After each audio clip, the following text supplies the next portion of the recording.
Bismillahirrahmanirrahim. Assalamualaikum warahmatullahi wabarakatuh. Hai teman-teman, kembali lagi dengan Laila dengan NIM 90500123087.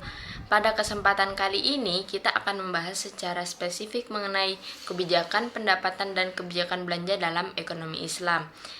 Nah, dalam setiap sistem ekonomi, pengelolaan pendapatan dan pengeluaran negara adalah kunci untuk mencapai stabilitas dan kesejahteraan.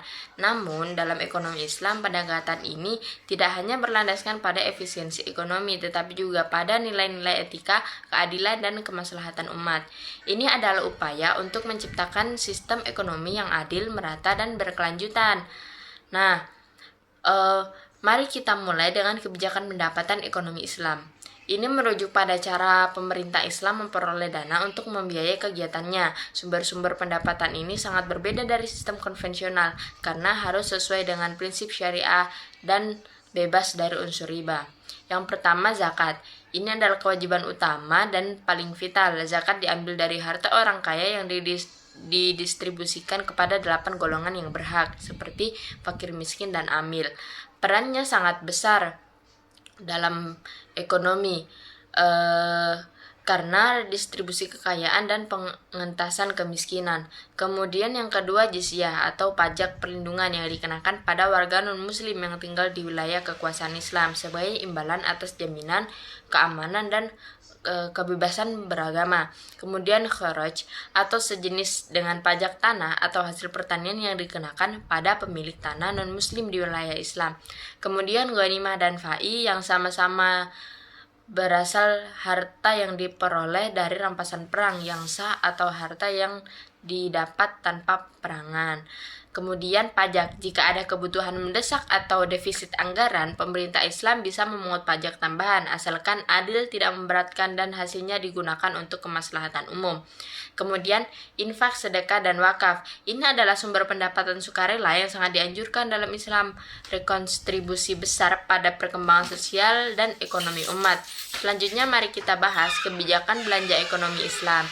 Nah, kebijakan belanja ekonomi Islam yaitu bagaimana dana-dana yang terkumpul ini dibelanjakan. Tujuan utamanya adalah untuk mencapai kesejahteraan optimal bagi seluruh masyarakat, tidak hanya sebagian.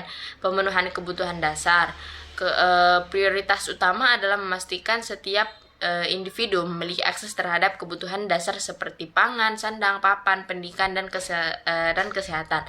Pembangunan infrastruktur yaitu investasi dalam infrastruktur yang mendukung pertumbuhan ekonomi dan kesejahteraan sosial seperti jalan, jembatan, dan fasilitas umum. Kemudian pertahanan dan keamanan yang memastikan keamanan negara dan warga negaranya.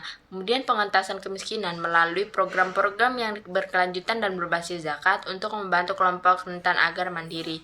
Kemudian pengembangan ilmu pengetahuan dan teknologi yaitu investasi dalam riset dan pendidikan untuk kemajuan umat.